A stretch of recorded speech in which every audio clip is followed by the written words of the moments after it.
இந்த வண்டி நீங்க பாத்தீங்கன்னா கேரளா டைப் மாடல் இது 5க்கு 2.25 வண்டி 4க்கு 2.25 2 வண்டியுமே பண்ணிட்டு இருப்போம். இதுல 4க்கு 2.25 எடுத்தீங்கன்னா ஒரு 32 ரூபா பட்ஜெட்ல பண்ணிட்டு இருக்கோம். அதுல இருந்து எல்லாம் நீங்க அசம்பிளோட பர்னர் டீ கவுண்டர் எல்லாம் மிக்சிங்கோட வந்துடும்.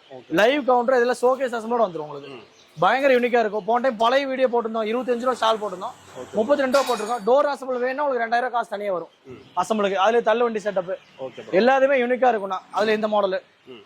இதெல்லாம் பாத்தீங்கன்னா பிரான்ச்சஸ் நம்ம பண்ணிட்டு இருக்கோம். இது அசம்பிளுக்கு எல்லாமே இது பண்ணிக்கலாம். பாருங்க என்னென்ன சூப்பரா இருக்கும். தேவைப்பட்டா கான்டாக்ட் நம்பர் கீழே கொடுத்துருக்கோம். லொகேஷன் வந்து கோயம்புத்தூர். இது நீங்க வந்து பாருங்க. பொருள் நீங்க வாங்க வரனாலும் வரலாம், இல்ல நம்ம தொழிலே உங்களுக்கு பிரான்ச்சஸ் பண்ணாலும் பண்ணலாம். எல்லா ஊருக்குமே நம்ம அசம்பிள் கொடுத்தா இருக்கோம். இந்த பொருள் எல்லா பொருளும் நம்ம வச்சு கொடுத்துருக்கோம். உங்களுக்கு ஒரு மினிமம் ஒரு 1500 கடை இருந்தா போதும் ஸ்கொயர் ஃபீட்ல. நம்ம எல்லா இதுமே எடுத்துக்கலாம். பிரான்ச்சஸ்ல இன்னும் ஒரே பெனிஃபிட் என்னன்னா, என்ன அமௌண்ட் கொடுத்து எங்களுக்கு நீங்க பிரான்ச்சஸ் அமௌண்ட் நீங்க வாங்குறீங்களோ அதே அமௌண்ட் உங்களுக்கு பிடிக்கல அந்த ஆப்ஷன் வரும் பட்சத்தில் அதே அமௌண்ட் உங்களுக்கு ரீஃபண்ட் நீங்க வாங்கிக்கலாம். இது நீங்க எல்லாமே நம்ம ப்ராப்பரா லாயர் வச்சு தான் நம்ம பண்ணிட்டு இருக்கோம்னா, உங்களுக்கு எல்லா ஊர்லயும் எங்க பொருள் பட்ஜெட் கம்மியா இருக்கு, எல்லா ஊர்லயும் சேர்க்கணுங்கிற எண்ணத்துல தான் இது பண்றோம். நீங்க கண்டிப்பா ஒன்னா சேர்ந்து பண்ணும்போது நம்ம நல்லா பயங்கரமா சப்போர்ட் இருக்கும்னா, எந்த இதுலன்னா உங்களுக்கு ப்ராஃபிட்டும் உங்களுக்கு நல்லா சூப்பராகவே இருக்கும். நீங்க பண்ணிக்கலாம் வாங்க.